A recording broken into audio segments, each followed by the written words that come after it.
Hello all. ఈ క్లాస్లో మనం India's launches, India's machines and there applications చూద్దాం. కొత్తవి పాతవి అన్ని ఇంపార్టెంట్ అన్నీ చూద్దాం. ఫస్ట్ వచ్చేసి Aditya L1 machine. Aditya L1 ఇదేంటిది?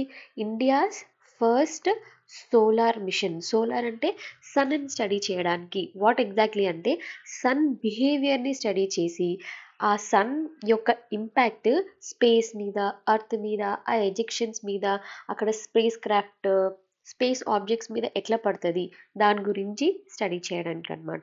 ఓకే, సో ఇవంతా ఏంటి అంటే space craft and astronaut safety కోసం, స్పేస్ వెదర్ డైనమిక్స్ని చదవడం కోసం. ఓకే, సో సన్ని స్టడీ చేయడానికి ఆదిత్య L1. సరే, కొంచెం డీటెయిల్స్ చూద్దాం. ఏ లాంచ్ వెహికల్ యూజ్ చేశారు ఈ పర్టికులర్ మిషన్ కోసం? Polar satellite launch vehicle C-57. ఎప్పుడు లాంచ్ చేశారు? సెప్టెంబర్ 2, 2023. ఎక్కడ పొజిషన్ చేశారు? L1 పాయింట్ అని గుర్తుపెట్టుకోండి, సరిపోతుంది. Around 1.5 kilometres, million kilometres from earth. చూడండి, L1 పాయింట్ అంటే లాగ్రేంజ్ 1 పాయింట్ అంటారనమాట. యాక్చువల్గా మనకి స్పేస్లో ఇట్లాంటి లాగ్రేంజ్ పాయింట్స్ 5, మనకి తెలిసిన 5 L పాయింట్స్ ఉన్నాయన్నమాట. యాక్చువల్గా లాగ్రేంజ్ 1 పాయింట్ అంటే ఏంటంటే మనకి మన పనిచేసే పర్టికులర్ శాటిలైట్ అనేది ఎక్కువ ఫ్యూల్ యూజ్ చేయకుండా స్టేబుల్గా ఉండాలి స్పేస్లో. ఎక్కువ ఫ్యూల్ యూజ్ చేయొద్దు, ఎందుకంటే చాలా లాంగ్ టర్మ్ వరకు అది అక్కడే ఉండి పని చేయాలి అని అంటే ముందే ఫ్యూల్ అయిపోయింది అనుకోండి, ఎక్కువ కాలం రాదు. బట్ చాలా తక్కువ యూజ్ చేసుకోవాలి, బట్ మన పని కావాలి. దానికోసం ఏంటంటే కొన్ని పొజిషన్స్ ఉంటాయి అబ్బా. ఎట్లుంటాయంటే ఇప్పుడు ఇక్కడ సన్ ఉందనుకోండి, ఫర్ ఎగ్జాంపుల్ ఇక్కడ అర్త్ ఉందనుకోండి, ఇక్కడ నుంచి వచ్చే ఫోర్స్ రెండు కౌంటరాక్ట్ అవుతున్నాయి. అంటే ఇదెంత వస్తుందో ఇక్కడ నుంచి అంతే వస్తుంది. ఇప్పుడు మామూలుగా సన్ అయితే ఈ ఆబ్జెక్ట్ని లాగాలి తన వైపు, కరెక్ట్? అది లాగదామనే లోపు ఇక్కడ అర్త్ కూడా అంతే ఫోర్స్ అప్లై చేస్తుంది అనుకోండి, ఇది అటు వెళ్ళలేదు ఇటు వెళ్ళలేదు, మధ్యలో అక్కడే ఉంటుంది, స్టేబుల్గా ఉంటుంది. ఎందుకంటే ఆ పర్టికులర్ పాయింట్ అట్లా ఉందన్నమాట. అంతటా ఇట్లా ఉండదు. ఎందుకంటే చూడండి, మనకి ఎక్కడెక్కడైతే రెండు పెద్ద బాడీస్ ఉన్నాయో, అవి ప్లానెట్స్ అయినా స్టార్స్ అయినా, వాటి ఫోర్స్ ఎక్కడ కౌంటరాక్ట్ అవుతుందో పర్టికులర్ ప్లేసెస్ ఉంటాయి కదా, అవి మనకు తెలిసినవి 5 లాగ్రేంజ్ పాయింట్స్ అనమాట. ఈ L1 అనేది 1.5 మిలియన్ కిలోమీటర్స్. అంటే మన సన్ నుంచి అర్త్కి ఉన్న డిస్టెన్స్లో 1% డిస్టెన్స్లో ఉందన్నమాట. మీకు ఫిజిక్స్లో చదివే ఉంటారు, అర్త్కి సన్కి డిస్టెన్స్ అంటే ఎంత అంటాం? 150 మిలియన్ కిలోమీటర్స్ అంటాం, అవునా? దాంట్లో 1% డిస్టెన్స్లో ఉంది ఈ లాగ్రేంజ్ 1 పాయింట్. దీంట్లో 7 ఇన్స్ట్రుమెంట్స్ ఉంటాయన్నమాట. ఆ 7 ఇన్స్ట్రుమెంట్తో వాటి ఆబ్జెక్టివ్స్ ఏంటి అంటే, ఒకటి ఫోటోస్పియర్ స్టడీ చేయడానికి. ఫోటోస్పియర్ అనేది సన్లో ఒక లేయర్ అనమాట.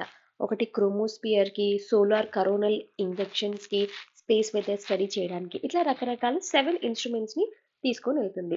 స్పెసిఫిక్గా అడిగారు అనుకోండి, what are the objectives of Aditya L1 mission అని ఏం చెప్తారు అని అంటే, ఫస్ట్ వచ్చేసి coronal heating and coronal mass ejections. మనకి సన్ నుంచి ఇట్లా పొగలు కక్కుతున్నట్టు కరోనల్ ఎజెక్షన్స్ వస్తాయి అన్నమాట. అర్త్ వైపు, డిఫరెంట్ ప్లానెట్స్ వైపు వస్తాయి.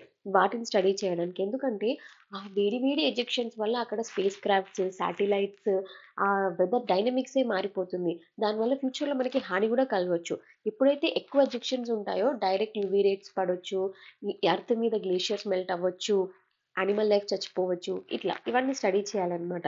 తర్వాత ఫ్లేర్ యాక్టివిటీస్, సన్కి యొక్క pre flare activities, post flare activities study చేయడానికి, స్పేస్ వెదర్ డైనమిక్స్ని స్టడీ చేయడానికి, పార్టికల్స్, రకరకాల పార్టికల్స్ ఉంటాయి కదా స్పేస్లో, పార్టికల్ ప్రాపగేషన్స్ని, సోలార్ విండ్, అక్కడ నుంచి వచ్చే వేడి గాలులు, వాటి క్యారెక్టరిస్టిక్స్ అండ్ అక్కడున్న టెంపరేచర్ డిస్ట్రిబ్యూషన్, వీటి కోసం ఈ సోలార్ మిషన్ని పంపించారు.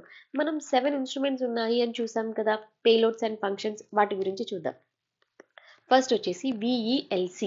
దీని పని ఏంటంటే సోలార్ కరోనాని స్టడీ చేయడానికి అండ్ కరోనల్ మాస్ ఎజెక్షన్స్ని స్టడీ చేయడానికి. ఓకే, ఈ బోర్డ్ కొంచెం క్లియర్ చేస్తాను. సో ఫస్ట్ వచ్చేసి VELC.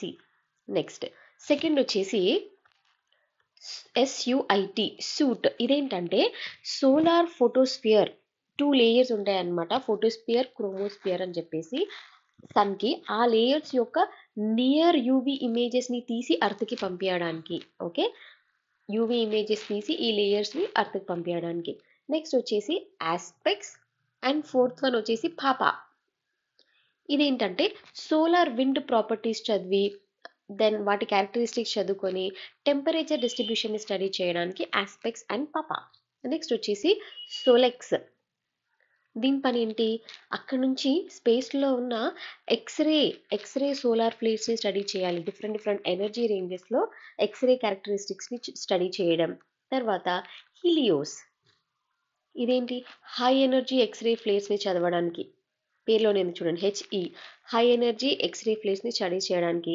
నెక్స్ట్ వచ్చేసి సెవెంత్, ఇక్కడే ఫోర్త్ అయిపోయింది కదా, 5, 6, 7 మ్యాగ్నెటోమీటర్. పేరులోనే ఉంది చూడండి, మనకి ఆ ఇంటర్ ప్లానెటరీ మ్యాగ్నెటిక్ ఫీల్డ్స్ ఉంటాయి కదా అక్కడ స్పేస్లో. ఎస్పెషల్లీ మనం L1 లాగ్రేంజ్ 1 పాయింట్ దగ్గర మనం ప్లేస్ చేస్తున్నాం కాబట్టి ఆదిత్య L1ని అక్కడ ఉన్న మ్యాగ్నెటిక్ ఫీల్డ్స్ని స్టడీ చేయడానికి మ్యాగ్నెటోమీటర్ అనమాట. సో అర్థమైంది కదా, ఇదంతా Aditya L1 first solar machine గురించి.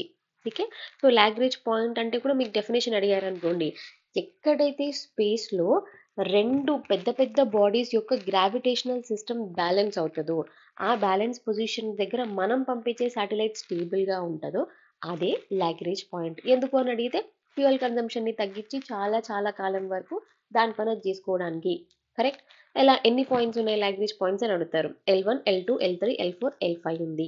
ఓకే, L1 అనేది సన్కి ఎర్త్కి మధ్యలో ఉంది, 1% డిస్టెన్స్ దూరంలో ఉంది. సో ఆరామ్సే అది సన్ని అబ్జర్వ్ చేసుకుంటా ఉంటుంది అనమాట. అంత బాగానే ఉంది. ఏమైనా నెగటివ్ ఉందా ఈ మిషన్ గురించి అని అంటే, ఒకటి కంటిన్యూస్ అబ్జర్వేషన్స్ చేస్తుంటుంది కానీ ఇంకా కొన్ని పేలోడ్స్ని పెట్టాల్సింది. ఎందుకంటే మనం సన్ గురించి, డిఫరెంట్ లేయర్స్ గురించి, energy, temperature distribution, magnetic fields ఇవన్నీ స్టడీ చేస్తున్నాం కదా, మనము మల్టీ డైరెక్షనల్ ఎనర్జీ డిస్ట్రిబ్యూషన్స్ని చదవడానికి లేదనమాట ఈ ఆదిత్య L1 మిషన్ వల్ల. సో కొంచెం లిమిటెడ్ క్యారెక్టరిస్టిక్స్, ఇంకొన్ని పేలోడ్స్ని పంపించవచ్చు అండ్ మల్టీ డైరెక్షనల్గా ఇంకా చదవచ్చు, బట్ దీంతో అది అవ్వట్లేదు, అదొక్కటి లిమిటేషన్. ఇది ఆదిత్య L1 మిషన్ గురించి. నెక్స్ట్ వచ్చేసి చంద్రయాన్-3, వెరీ సక్సెస్ఫుల్ మిషన్ కదా, ఇండియాని one of the top countries ప్లేస్లో పెట్టింది Chandrayaan three mission. So mission launch and its purpose చూద్దాము.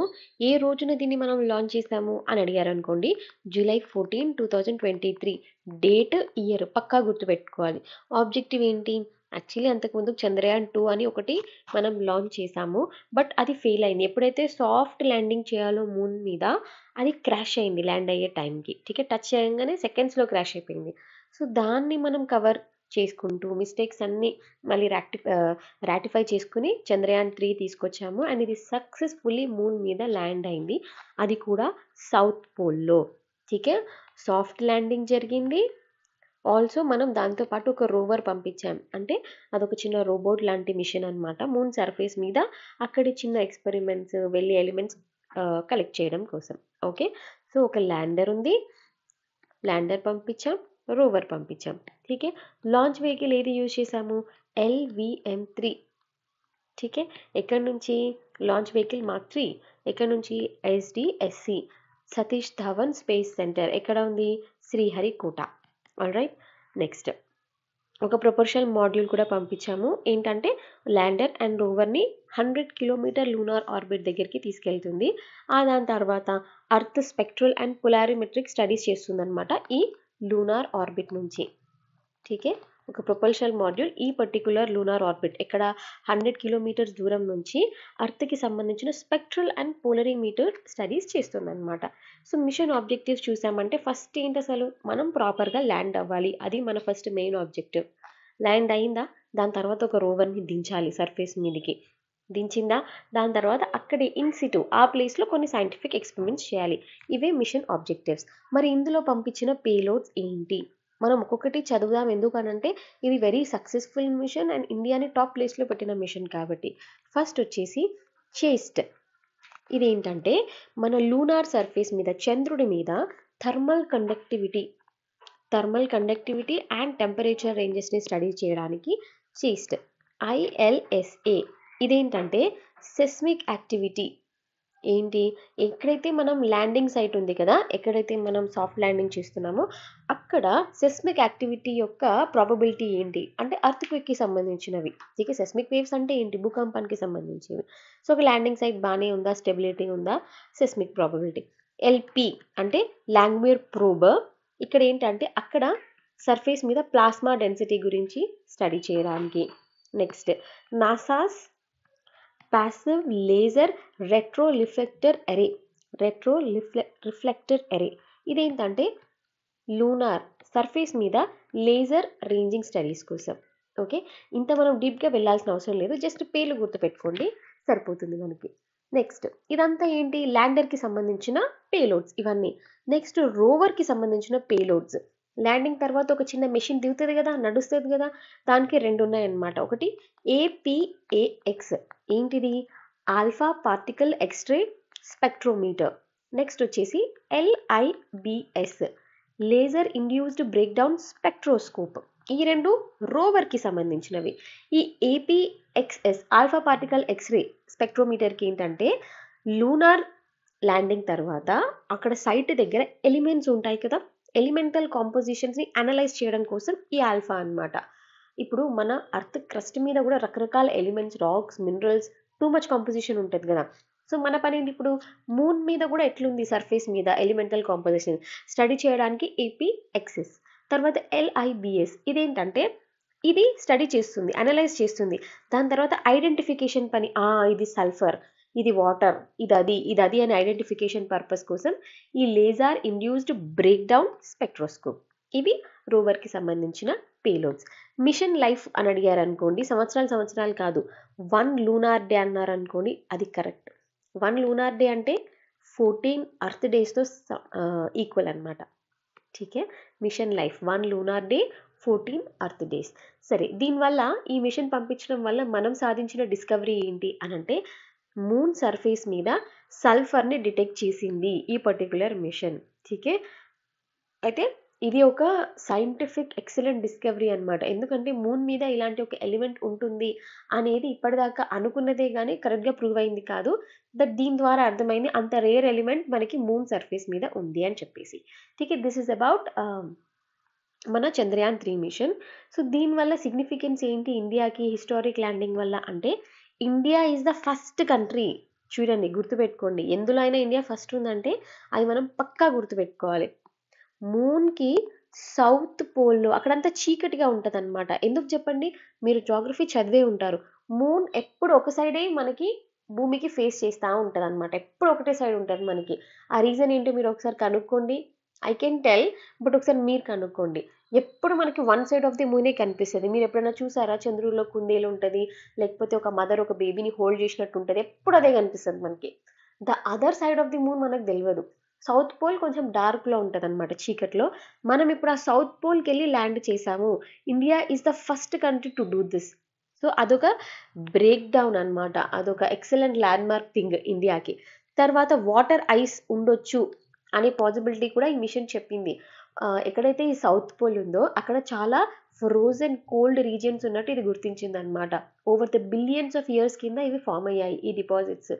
దీనివల్ల మనకేంటి అని అంటే వాటర్ ఐస్ ఉంది అంటే అక్కడ లైఫ్ పాసిబుల్ అవుతుంది అనే కదా, కరెక్ట్. అక్కడ నుంచి మనం డ్రింకింగ్ వాటర్ చేసుకోవచ్చు, ఫ్యూయల్ ప్రొడక్షన్ చేసుకోవచ్చు, లైఫ్ సపోర్ట్ తెచ్చుకోవచ్చు, ఆక్సిజన్ని ప్రొడ్యూస్ చేసుకుని. దీనివల్ల మనకి ఫ్యూచర్లో ఏంటి, లూనార్ హ్యాబిటాట్స్ తయారవుతాయి. ఎట్లయినా చంద్రుడి మీదకి వెళ్ళి అక్కడ పెద్ద పెద్ద బిల్డింగ్లు, కాంప్లెక్స్లు కట్టాలి ఆలోచనలో ఉన్నారు కదా, ఈ వాటర్ ఐస్ ఉంది అనే ఒక విషయం చాలన్నమాట ఫ్యూచర్ మిషన్స్ మనం తీసుకెళ్ళడానికి, కరెక్ట్. తర్వాత ఈ పర్టికులర్ స్టడీ వల్ల మూన్ యొక్క హిస్టరీ, ఎవల్యూషన్, జియోలాజికల్ చేంజెస్ ఇవన్నీ స్టడీ చేయవచ్చు ఈ సౌత్ పోల్ని స్టడీ చేయడం వల్ల. తర్వాత కాస్మిక్ మెటీరియల్ స్టడీ. చూడండి, మనం ఎప్పుడు స్పేస్లో ఉన్న కామెట్స్ కానివ్వండి, ఆస్ట్రాయిడ్స్ కానివ్వండి, మెటీరియాయిడ్స్ కానివ్వండి, వీటిని జాగ్రత్తగా స్టడీ చేస్తాం. మీరు చూడండి, చాలా మిషన్స్ ఉంటాయి, నాసా వాళ్ళవి, వేరే కంట్రీ వాళ్ళవి.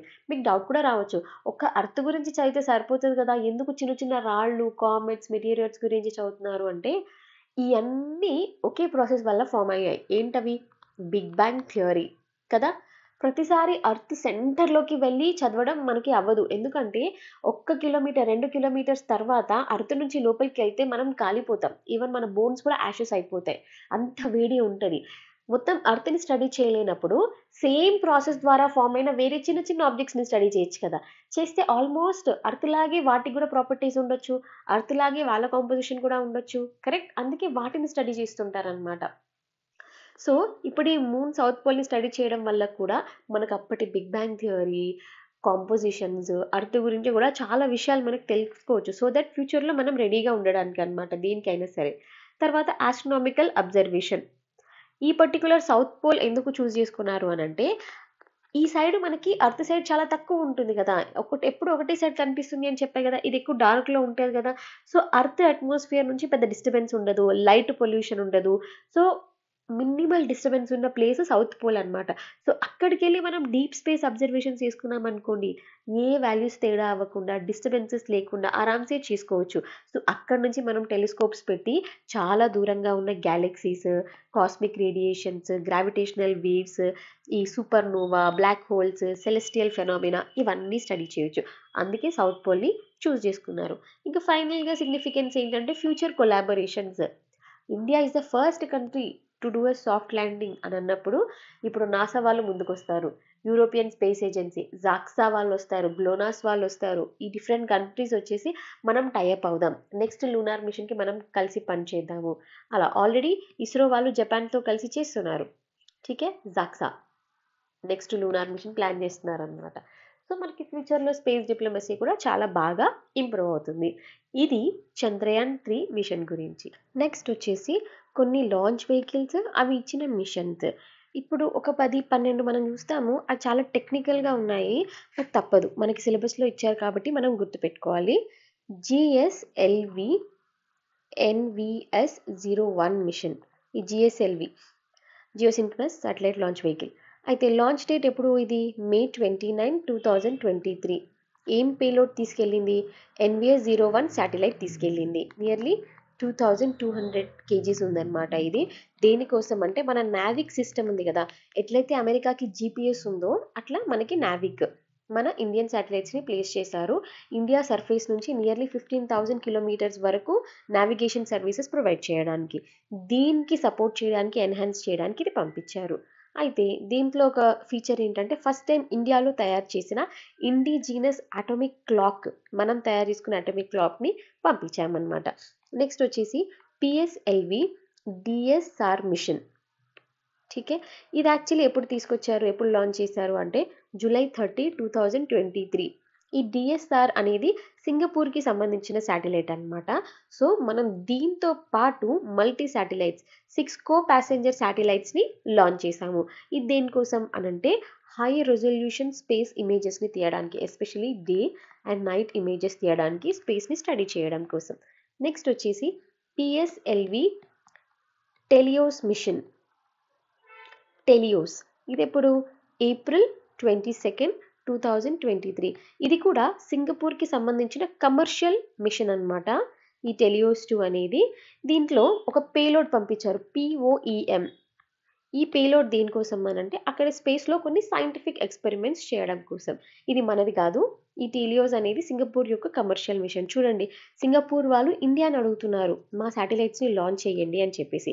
అట్లా చాలా బ్రెజిల్ వాళ్ళు, ఆఫ్రికాలో కొన్ని కంట్రీస్, మిడిల్ ఈస్ట్లో కొన్ని కంట్రీస్, మిడిల్ ఈస్ట్లో వీళ్ళు అడుగుతారనమాట. నెక్స్ట్ వచ్చేసి LVM-3 లాంచ్ వెహికల్ మార్క్ 3 వాళ్ళు వన్ వెబ్ ఇండియా 2 మిషన్ని లాంచ్ చేశారు. ఎప్పుడు? మార్చ్ 26, 2023. దీంట్లో 36 వన్ వెబ్ శాటిలైట్స్ని స్పేస్లో డిప్లాయ్ చేశారు. ఎందుకంటే గ్లోబల్ ఇంటర్నెట్ సర్వీసెస్ ప్రొవైడ్ చేయడం కోసం. సో ఇంటర్నెట్ కోసం వన్ వెబ్ పేరులోనే ఉంది కదా. Next SSLV D1 EOS-02. ఇది యాక్చువల్లీ ఫస్ట్ ప్లాన్ చేశారు లాంచ్ చేద్దామని ఆగస్ట్ 7, 2022లో, కానీ లాంచ్ అన్సక్సెస్ఫుల్ అయింది. సో దీన్నే రెక్టిఫై చేసుకొని SSLV D2 అనేది లాంచ్ చేశారు. ఎప్పుడు? Feb 10, 2023లో. దీంట్లో foreign శాటిలైట్స్ని EOS-07, JANUS-1, Azadi SAT 2 ठीक है ఫారెన్ శాటిలైట్స్తో పాటు మనవి ఇలా లాంచ్ చేశాం. నెక్స్ట్ వచ్చేసి పోలార్ శాటిలైట్ లాంచ్ వెహికల్ వాళ్ళు చేసింది EOS-6 మిషన్. జస్ట్ పేర్లు గుర్తుపెట్టుకోండి సరిపోతుంది. EOS-6 మిషన్ ఇది దేని గురించి? ఓషియానిగ్రాఫిక్ ఓషన్ గురించి, క్లైమేట్ గురించి స్టడీ చేయడానికి. ఎప్పుడు లాంచ్ చేశారు? November 26, 2022. దీంట్లో ఎన్ని శాటిలైట్స్ ఉన్నాయి? 8 నానో శాటిలైట్స్ ఉన్నాయి. చూడండి అంత చిన్నవి, nano level nano satellites including INS-2B. ఇది ఎందుకు ఇంపార్టెంట్ అంటే ఇండియా ప్లస్ భూటాన్ వాళ్ళు కూడా అడిగారు ఈసారి లాంచ్ చేయమని. సో ఇండియా భూటాన్ కలిపి డిజైన్ చేసిన శాటిలైట్ని EOS-6 మిషన్ ద్వారా పంపించారు ఓషన్ని క్లైమేట్ని స్టడీ చేయడానికి. అలాగే ఇంకొక one web mission LVM Mark 3 one web India 1 mission. So ఇదేంటి? ఈ 36 వన్ వెబ్ శాటిలైట్స్ని మనం ఆర్బిట్లో పంపించాము. దీని ద్వారా ఎందుకు దీన్ని మళ్ళీ చెప్తున్నాము అంటే ఈ LVM-3 అనేది గ్లోబల్ కమర్షియల్ మార్కెట్లోకి ఎంటర్ అయిందనమాట. ఇప్పటిదాకా ఇండియాకే పనిచేస్తున్నది, ఇప్పుడు అంటే కమర్షియల్గా ఇప్పుడు వాళ్ళు కొంచెం మనీ ఇస్తారు, మా శాటిలైట్స్ కూడా లాంచ్ చేసి పెట్టండి అంటే వేరే వేరే కంట్రీస్ వాళ్ళ ఇంటర్నెట్ సర్వీసెస్ కోసం మనకి మనీ ఇస్తే మనం అది తీసుకుని వాళ్ళకి ఇవి ప్లేస్ చేసి ఇంటర్నెట్ సర్వీసెస్ ప్రొవైడ్ చేస్తాం. సో అట్లా కమర్షియలీ గ్లోబల్గా ఎంటర్ అయింది LVM-3 అనేది. నెక్స్ట్ వచ్చేసి PSLV C-53 DSEO మిషన్. ఇది ఎప్పుడు లాంచ్ చేశారు? June 30, 2022. దీంట్లో ఈ DSEO అనే శాటిలైట్తో పాటు న్యూసార్, తర్వాత స్కూబ్ 1 అనేది ఒక స్టూడెంట్ శాటిలైట్ అనమాట. సో ఈ స్టూడెంట్ శాటిలైట్స్ ఇవన్నీ ఏంటంటే సైంటిఫిక్ ఎక్స్పెరిమెంట్స్ కోసము, అక్కడ ఇమేజింగ్ కోసము వీటికి యూజ్ చేస్తారు.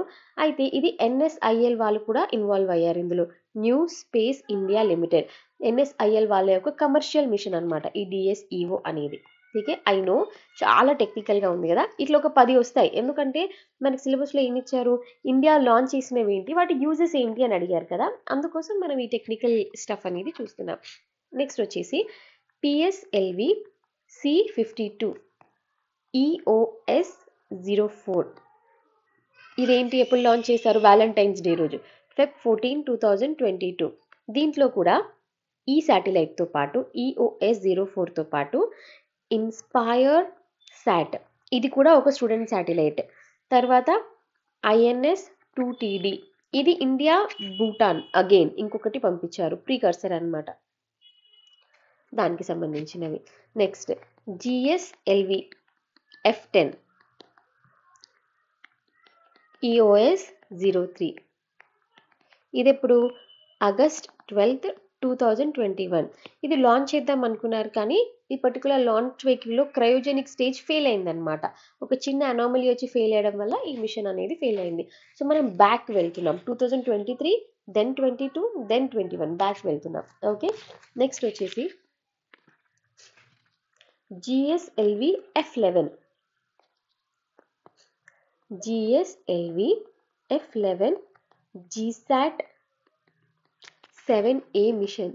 ఇది ఇప్పుడు December 19th, 2018. ఇది దేనికోసం అంటే మన ఇండియన్ ఆర్మ్డ్ ఫోర్సెస్ ఉన్నారు కదా అక్కడ నార్త్లో, వాళ్ళకి కొన్ని ఇంటర్నెట్ సర్వీసెస్ కావాలి, ఇమేజెస్ కావాలి, శాటిలైట్ కమ్యూనికేషన్ కావాలి, వాళ్ళకి కమ్యూనికేషన్ సర్వీసెస్ కోసం ఈ పర్టికులర్ GSAT-7A శాటిలైట్ని పంపించారు. Next PSLV C-51 Amazonia. పేర్లోనే ఉంది చూడండి, అమెజాన్ ఫారెస్ట్ మనకి ఎక్కడ ఉంటాయి? బ్రెజిల్లో ఉంటాయి. సో NSIL వాళ్ళు, న్యూ స్పేస్ ఇండియా లిమిటెడ్ వాళ్ళు ఫస్ట్ టైం కమర్షియల్గా లాంచ్ చేశారు వేరే కంట్రీ వాళ్ళది. ఎవరిది? బ్రెజిల్కి సంబంధించిన అమెజోనియా శాటిలైట్ని ఎప్పుడు లాంచ్ చేశారు అనంటే Feb 28, 2021. ఓకే, సో బ్రెజిల్తో పాటు ఇంకొక 18 కో ప్యాసెంజర్ శాటిలైట్స్ కూడా పంపించారు, బట్ వెరీ ఇంపార్టెంట్ వన్ వచ్చేసి అమెజోనియా. సో ఇక్కడ చూడండి, అడిగారు అనుకోండి NSIL వాళ్ళ ఫస్ట్ కమర్షియల్ మార్కెట్లో లాంచ్ చేసిన మిషన్ ఏంటి అంటే బ్రెజిల్ వాళ్ళ అమెజోనియా. తర్వాత సెకండ్ NSIL వాళ్ళ సెకండ్ ఏంటిది అని అడిగితే ఇందాక చూసాం కదా మనం, DSEO మిషన్. ఓకే, ఫస్ట్ది అమెజోనియా, సెకండ్ది DSEO మిషన్. NSIL అంటే ఏంటి? న్యూ స్పేస్ ఇండియా లిమిటెడ్, దీని గురించి మనం ఆల్రెడీ చూసాం, correct. Next Astrosat mission. Astrosat ఎప్పుడు పంపించారు? సెప్టెంబర్ 28, 2015లో. దీని పని ఏంటి? సెలెస్టియల్ బాడీస్ ఉంటాయి కదా స్పేస్లో, వాటి నుంచి రకరకాల రేడియేషన్స్, రకరకాల ఎనర్జీస్ వస్తాయి కదా, మల్టీ వేవ్ లెంగ్త్ అబ్జర్వేషన్ గురించి. ఆ రకరకాల ఎనర్జీస్ యొక్క మల్టీ వేవ్ లెంగ్త్ అబ్జర్వేషన్ కోసం ఇదన్నమాట. సో సైమల్టేనియస్గా ఎక్స్రే సోర్సెస్ని, ఆప్టికల్ సోర్సెస్ని, యూవీ ఇమేజెస్ వాటి సోర్సెస్ని ఈ ఆస్ట్రోసాట్ మిషన్ అనేది స్టడీ చేస్తుంది. నెక్స్ట్ వచ్చేసి మామ్ మిషన్. మామ్ అంటే మార్స్ ఆర్బిటర్ మిషన్. ఎప్పుడు లాంచ్ చేశారు? నవంబర్ 5, 2013. లాంచ్ వెహికల్ ఏంటి? PSLV C-25. ఇది ఇండియా యొక్క ఫస్ట్ ఇంటర్ ప్లానెటరీ మిషన్. ఒక ప్లానెట్ నుంచి ఇంకో ప్లానెట్కి వెళ్ళడం. ఇప్పటిదాకా మూన్ని స్టడీ చేయడం, సర్ఫేస్, స్పేస్ డైనమిక్స్ ఇలా అన్నాం కానీ ఇంకో ప్లానెట్ అనలేదు. So first interplanetary machine. దీని ద్వారా ఇస్రో, ఇండియా అనేది 4th కంట్రీ అయిందనమాట ఇంటర్ ప్లానెటరీ స్టడీస్లో to reach Mars. First country ఏంటి అంటే, ఫస్ట్ 3 కంట్రీస్ ఏంటి? రష్యా యొక్క Roscosmos, NASA, ESA European space agency. ఈ 3 కాకుండా మనం 4th కంట్రీ అయ్యాం. ఫస్ట్ 6 నెలలు ఉంటే చాలనుకున్నారు మిషన్ని, అది 7 years పనిచేసింది అనమాట. సో దీంట్లో వెళ్ళిన పేలోడ్స్ ఏందో చూద్దాం. ఫస్ట్ పేలోడ్ వచ్చేసి ఎంసీసీ, మార్స్ కలర్ కెమెరా. అంటే మార్స్ సర్ఫేస్ మీద కలర్ఫుల్ ఇమేజెస్ తీయడానికి, అది కూడా ఆర్జీబీ ప్యాటర్న్లో, రెడ్ గ్రీన్ బ్లూ ప్యాటర్న్లో. Okay, red green blue Bayer ప్యాటర్న్లో. నెక్స్ట్ వచ్చేసి TIS, thermal infrared imaging spectrometer. ఇదేంటంటే మార్స్ మీద నుంచి వేడి వేడి థర్మల్ ఎమిషన్స్ వస్తాయి కదా, ఆ థర్మల్ ఎమిషన్స్ కోసం ఈ spectrometer. Next MSM, methane sensor for Mars. So Martian అట్మాస్ఫియర్లో మీథేన్ యొక్క డిటెక్షన్ గురించి అనమాట. అది కూడా పార్ట్స్ పర్ బిలియన్ ప్రెసిషన్లో, అంత ప్రెసిషన్లో మీథేన్ని డిటెక్ట్ చేయడం కోసం ఈ సెన్సార్. నెక్స్ట్ వచ్చేసి MENCA, Mars exospheric neutral composition analyser. ఇదేంటంటే మార్స్ యొక్క ఎక్సోస్పియర్, ఇప్పుడు ఇండియాకి ఎట్లుంది మనకి troposphere, stratosphere, mesosphere, ionosphere, 5th layer exosphere ఉంది కదా, మార్స్ కూడా ఒక ఎక్సోస్పియర్ ఉంటుంది కదా, దాంట్లో డయర్నల్, టెంపరేచర్, సీజనల్ వేరియేషన్స్ని స్టడీ చేయడం కోసం ఈ మెన్కా. నెక్స్ట్ వచ్చేసి ల్యాప్, లైమాన్ ఆల్ఫా ఫోటోమీటర్. ఇదేంటంటే మార్స్ అప్పర్ అట్మాస్ఫియర్లో హైడ్రోజన్ ప్రెజెన్స్ ఉందా, డ్యూటీరియం ప్రెజెన్స్ ఉందా స్టడీ చేయడానికి. టీకే, హైడ్రోజన్ అండ్ డ్యూటీరియం. ఇవన్నీ పేలోడ్స్ అనమాట. మన అచీవ్మెంట్స్ ఏంటి, మైల్ స్టోన్స్ ఏంటంటే, first Indian interplanetary mission. Correct, మనం వేరే ప్లానెట్కి పంపించిన ఫస్ట్ మిషన్. తర్వాత first Indian mission spacecraft to cross Van Allen belt. ఇదేంటంటే వాన్ అలెన్ బెల్ట్ 39 టైమ్స్ని క్రాస్ చేసింది. యాక్చువల్లీ అర్త్ చుట్టూ ఒక చార్జ్డ్ పార్టికల్స్ యొక్క లేయర్ ఉంటుంది, అది దాటుకుని వెళ్ళడం చాలా కష్టం అనమాట. బట్ ఇది సక్సెస్ఫుల్లీ 39 టైమ్స్ క్రాస్ చేసిందంట. టీకే, ఈ స్పేస్ క్రాఫ్ట్ అనేది. తర్వాత first mission to use ship borne terminals. Ship borne terminals ఇదేంటంటే లాంచ్ వెహికల్ని, స్పేస్ క్రాఫ్ట్ని ట్రాక్ చేయడానికి స్పెసిఫిక్ ఓషన్ మీద. టీకే, దానికోసం ఈ షిప్ బార్న్ టెర్మినల్స్ని పెట్టారు. నెక్స్ట్ మనం ఈ పక్కన మార్స్ దగ్గరికి వెళ్ళాలంటే ఫస్ట్ అర్త్ చుట్టూ ఉన్న ఇన్ఫ్లుయెన్స్, అర్త్ చుట్టూ ఉన్న అట్మాస్ఫియర్, ఆ స్పేస్ అట్మాస్ఫియరు, ఆ ఇన్ఫ్లుయెన్స్ క్రాస్ చేసుకుని వెళ్ళాలి కదా. అది సక్సెస్ఫుల్లీ క్రాస్ చేసిన ఇండియన్ ఫస్ట్ మిషన్. బికాజ్ ఇక్కడ నుంచి బయటపడి ఎస్కేప్ అయితేనే కదా మార్స్ దగ్గరికి వెళ్ళాలి, సన్ చుట్టూ తిరగాలి, ఇంకా అర్త్తో సంబంధం ఉండదు. సో మార్స్ చుట్టూ తిరుగుకుంటూ సన్ చుట్టూ తిరగాలి. ఇది సక్సెస్ఫుల్లీ చేసింది అనమాట.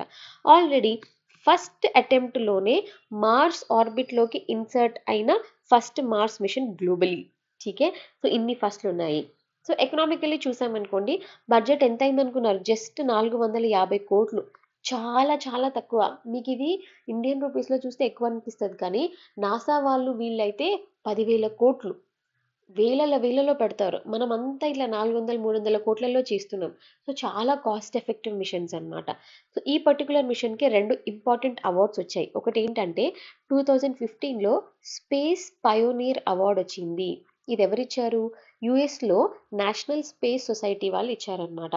National space society for excellence in science and engineering వాళ్ళు ఇచ్చారు. అబ్బా, ఎంత బడ్జెట్లో ఎక్సలెంట్ మిషన్ పంపించి సక్సెస్ఫుల్లీ మార్స్ ఆర్బిట్లోకి ఎంటర్ అయ్యారు అని. Next Indira Gandhi prize for peace, disarmament and development. ఇది ఎవరికి ఇచ్చారు? ఇస్రో వాళ్ళకి ఇచ్చారు. ఎందుకంటే ఇంకో ప్లానెట్కి వెళ్ళడం అంటే చిన్న విషయం కాదు, చాలా పెద్ద విషయం.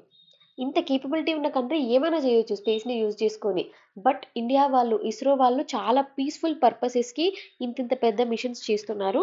అందుకని వాళ్ళకి అవార్డు ఇవ్వాల్సిందే. ఇలా ఇవ్వడం వల్ల ఏంటంటే వేరే కంట్రీస్ కూడా ఇలా మంచి మిషన్స్, మానవాళి కోసం, హ్యూమన్ కైండ్ కోసం ఉపయోగపడే మిషన్స్ని లాంచ్ చేస్తారు అనేసి.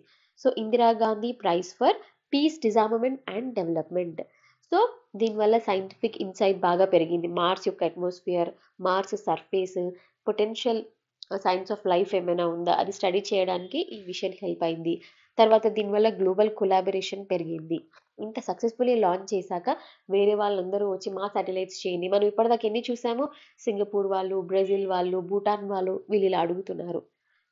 And also future deep space మిషన్కి ఇదొక ఇన్స్పిరేషన్. ఇంత కాస్ట్ ఎఫెక్టివ్లో కూడా ఇంత సక్సెస్ఫుల్గా చేయొచ్చు అనేది మామ్ మిషన్. నెక్స్ట్ వచ్చేసి చంద్రయాన్-1 మిషన్. చంద్రయాన్-1 ఎప్పుడు లాంచ్ చేశారు? అక్టోబర్ 22, 2008లో. లాంచ్ వెహికల్ ఏంటి? PSLV C11. ఠీకే.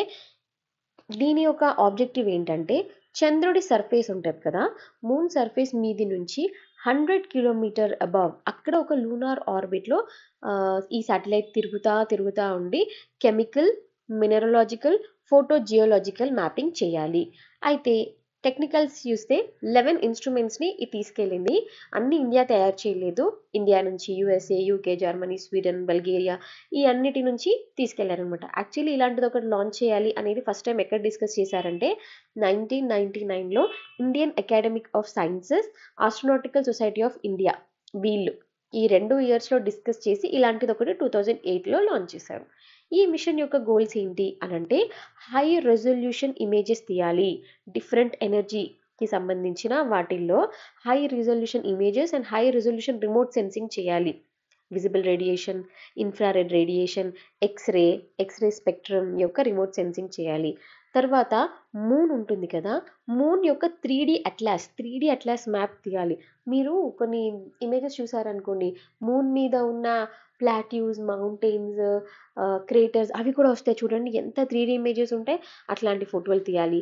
నెక్స్ట్ ఆ మూన్ సర్ఫేస్ మీద ఉన్న డిఫరెంట్ ఎలిమెంట్స్ ఉంటాయి కదా, magnesium, aluminium, silicon, calcium, iron, titanium etcetera, radium, uranium, thorium ఇలాంటి ఎలిమెంట్స్ యొక్క మ్యాపింగ్ ఏవి ఎక్కడెక్కడ ఉన్నాయి ఆ డిటెక్ట్ చేయడం అదనమాట. సో ఆ 3D అట్లాస్ మ్యాప్లో అవి మార్క్ చేస్తూ ఉండాలి. సో సక్సెస్ఫుల్లీ అన్ని మిషన్ ఆబ్జెక్టివ్స్ని మీట్ అయింది. తర్వాత ఫస్ట్ 100 కిలోమీటర్ లూనార్ ఆర్బిట్లో ప్లేస్ చేశారు కదా, 2009లో దాన్ని 200 కిలోమీటర్ దూరంకి రేస్ చేశారు.